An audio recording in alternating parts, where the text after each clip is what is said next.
Okay, there's also something very important to note with this 12 pulse rectifier with a constant DC line current. Okay, this is what is important here now. Over here you have your three-phase system A.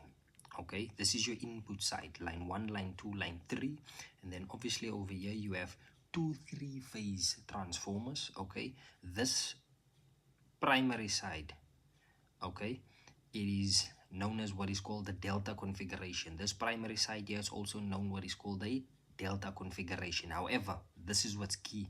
What's key is in this line, at a later stage we will want to be able to determine the primary current. Okay, in this line we will want to be able to determine the primary current. Okay, so how are we going to do that?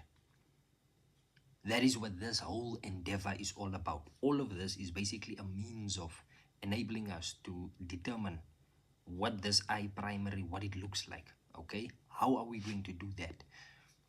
That is what's going to be discussed. That is what we are going to discuss. But for now, this is just some of the key things I would like to point out. This is primary, this is secondary. This is a delta winding, zero phase shift between the two.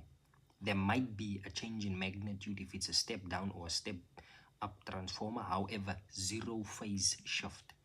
Then over here, this is delta, this is star.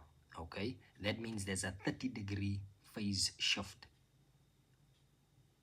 relative to either primary or secondary. Right, now here's also the other thing that I want to point out. Kindly note, there's a D subscript 1D.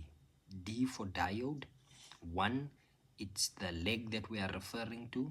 Okay, and then D simply meaning it's delta. Now we have an arrow there, simply meaning there's current flow there. We are assuming the current is flowing in that direction from this point, meaning it's flowing out. Kindly note, at this point also we are assuming that there is current flowing in via diode 4. Okay, there's current flowing in. Now at this point, remember, this is supposed to be Kirchhoff's current law. If you have current here flowing out, then obviously you are going to have current here flowing in from these two terminals, simply meaning ID, that is current flowing out of your delta configuration. That's the delta current flowing into this node. And then, so essentially speaking, you have ID. When I say ID, it's current of the delta configuration, and then you have ID 4D. Okay, this is current flowing.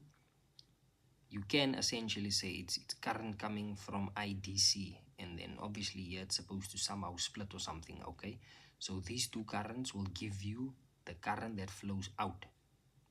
Again, you have another point here. Okay, now what do you notice about this point? You have I dot coming into this point, you have I delta going out of this point, and then you also have I star going out of this point. So this is critical to note. The same applies above. You will notice we have a point over here. Okay, it's called a node.